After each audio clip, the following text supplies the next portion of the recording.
বন্ধুরা আসসালামু আলাইকুম। ওয়েফা চ্যাম্পিয়ন্স লিগ ফাইনাল সময়সূচি। সেমিফাইনাল থেকে কারা ফাইনাল নিশ্চিত করেছে? ফাইনালের বিগ হাই ভোল্টেজ ম্যাচে কবে কখন কোথায় মুখোমুখি হবে বিস্তারিত জানুন পুরো ভিডিওতে। চ্যাম্পিয়ন্স লিগের সেমিফাইনাল থেকে ফাইনাল নিশ্চিত করেছে দলগুলো, যেখানে সেমিফাইনালের বিগ হাই ভোল্টেজ ম্যাচে আর্সেনাল মুখোমুখি হয়েছিল পিএসজির বিপক্ষে এবং বার্সেলোনা মুখোমুখি হয়েছিল ইন্টারের বিপক্ষে ফার্স্ট লেগের ম্যাচে।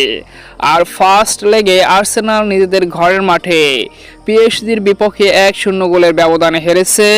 অন্যদিকে বার্সেলোনা ইন্টারের সাথে নিজেদের ঘরের মাঠে 3-3 গোলের এক সুপার বিগ ম্যাচে ড্র করেছে। তো সেমিফাইনালের এখন সেকেন্ড লেগের ম্যাচে 4 দলের হাতেই রয়েছে ফাইনালে ওঠার হাতছানি, যেখানে ইন্টার মুখোমুখি হবে নিজেদের ঘরের মাঠে বার্সেলোনার বিপক্ষে আর পিএসজি মুখোমুখি হবে আর্সেনালের বিপক্ষে।